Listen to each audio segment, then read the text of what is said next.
உங்கடி முக்கியமான இடத்துல சூடு வச்சிட்டியே. என்னோட ஆரம்ப கட்ட ஆசைக்கே இப்படி கேட்ட போட்டு பூட்டு போட்டுட்டியே. ஐயம்மா, எதுக்கு இப்படி பயப்படுற?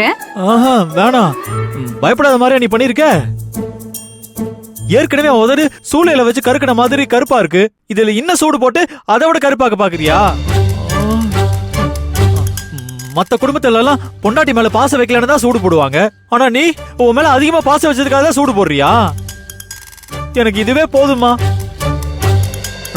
நீ சொன்ன மாதிரி ஒரு டம்ளர் ஃபுல்லா சூடாக்கி என்ன குடிக்க சொன்னா உதடு மட்டும் இல்ல, வாய் முழுக்க வெந்துடும். என் உடம்பு தாங்காது தாயே. பின்ன சமையல் கட்டுல வந்து கொஞ்சனா சூடு போடாம வேற என்ன பண்ணுவாங்களாம்? இல்ல, யாராவது திடீர்னு உள்ள வந்து பாத்துட்டா அசிங்கமாயிடாதா? அதனாலதான் அப்படி பண்ணேன். ஓ, அப்ப சூடு போட்டது மட்டும் யாராவது பார்த்தாங்கன்னா அசிங்கம் இல்லையா? அப்ப மட்டும் பெருமையா பேசிக்குவாங்களா? ஓ, அப்ப என் புருஷனுக்கு ஒரு சூடு போடுறதுக்கு கூட எனக்கு உரிமை இல்லையா? என்ன நீ ஏதோ புருஷனுக்கு தலையில எண்ணெய் வச்சு குளிப்பாட்டின மாதிரி புருஷனுக்கு சூடு போட உரிமை இல்லையான்னு பேசிட்டு இருக்க? பாத்துமா, இப்படி ஒரு உரிமை போராட்டத்தை உனக்குள்ளேயே வச்சுக்கோ, வெளியே சொல்லிடாத. அப்புறம் எல்லா ஆம்பளையும் வாய் வந்து திரிய போறாங்க. அச்சச்சோ, ரொம்ப சூடு போட்டுட்டேனா? எரியுதா? எரியாம என்ன பண்ணும்? அப்ப சூடு போட்டதுக்கு நான் மருந்து போட்டு விடவா? அதான் எண்ணெயை போட்டுட்டேனே. நான் போடுற மருந்து ரொம்ப ஸ்பெஷலா இருக்கும், உனக்கு வலியே தெரியாது. வலியே தெரியாதா? ஐயோ, வேணாம் வேணாம் வேணாம், நீ ஏதாவது பண்ணி இன்னும் பெருசாக்கிடுவ. ஆமா, கிச்சன்ல இருக்கும்போது மட்டும் வேணும் வேணும்னு சொல்லுவேன், பெட்ரூம்ல வந்து கேட்டா வேண்டான்னு சொல்லு. ஓ, நீ அந்த மருந்து சொல்றியா? ஆமாடா புருஷா, இன்னும் புரியலையா? அப்போ சூடு பட்டாரத்திலே மருந்து போடுறியா? கண்ணை மூடு. கண்ணை மட்டும் மூட மாட்டேன், இப்படிதான் கிச்சன்ல வச்சு சொல்லி கண்ணை மூட சொன்னேன். நான் கண்ணை மட்டும் மூட மாட்டேன். அப்ப நான் மருந்து போட மாட்டேன், போ. ஏய், பூங்குடி பூங்குடி பூங்குடி பூங்குடி, போகாத போகாத போகாத, ப்ளீஸ் பூங்குடி போகாத. அப்ப கண்ணை மூடு.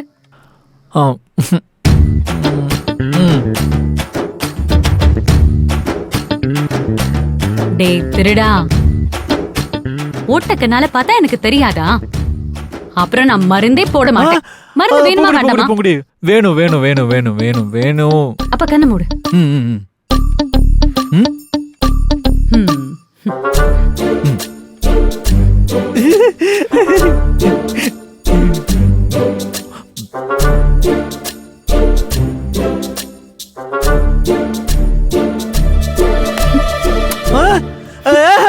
இல்ல இல்ல இல்ல இல்ல இல்ல இல்ல இல்ல இல்ல இல்ல இல்ல, இது கல்லாட்டம் கல்லாட்டம் கல்லாட்டம் ஆடுற. இங்க பாரு, சூடுபட்ட இடத்துல தானே மருந்து போடணும், நீ பக்கத்துல போடுற. இப்போ அவ்வளவுதான் போட முடியும், மத்ததெல்லாம் அப்புறம் தான். அப்புறம்னா அப்புறம்னா எப்போ எப்போ எப்போ? அப்புறம்னா அப்புறம் தான். ஓ, புரிஞ்சுக்கிட்டேன். நம்ம பூர்வீக வீட்ல ரெடி பண்ணுவாங்களே, அது கேன்சல் ஆகி நம்ம வீட்ல நடக்க போதே, அப்பவா? ஆமா பூங்குடி, எப்படி ஒத்துக்கிட்ட? எத? அதான் நமக்குள்ள அது நடக்கணும்னு அப்பா சத்தியம் பண்ணாரே, அதுக்குதான். இது புருஷன் பொண்டாட்டிக்குள்ள சாதாரணமான ஒண்ணுதான்டா. அப்போ உனக்கு ஓகேவா? Double okay. டபுள் ஓகேவா? ஐயோ, எஸ். அப்போ உன் படிப்பு முக்கியம், இதெல்லாம் அப்புறம் பாத்துக்கலாம்னு சொன்னது? படிப்பு முக்கியம்தான், ஆனா புருஷனை விட இல்ல. அடி பாவி. ஹேய், படிப்பை எங்க வைக்கணும், குடும்பத்தை எங்க வைக்கணும்னு எனக்கு தெரியும். என் மேல எனக்கு நம்பிக்கை இருக்கு. இதெல்லாம் ஏன் நீ முன்னாடியே சொல்லல? என்ன இத்தனை நாளா படிப்பை வச்சு பட்டினி போட்டிருக்க. அப்போ நீ என்ன சரியா புரிஞ்சுப்பியான்னு எனக்கு பயமா இருந்துச்சு. அதனால படிச்சு முடிக்கிற வரைக்கும் நமக்குள்ள தாம்பத்திய பந்தம் வேண்டான்னு சொன்னேன். இப்ப இப்போதான் நீ என்ன நல்லா புரிஞ்சுக்கிட்டல்ல, நானும் உன்ன நல்லா புரிஞ்சுக்கிட்டேன். உன் மேல எனக்கு நம்பிக்கை வந்துருச்சு சரவணா. உன்னால என் படிப்புக்கு எந்த பிரச்சனையும் வராதுன்னு இப்போ நான் நம்புறேன்.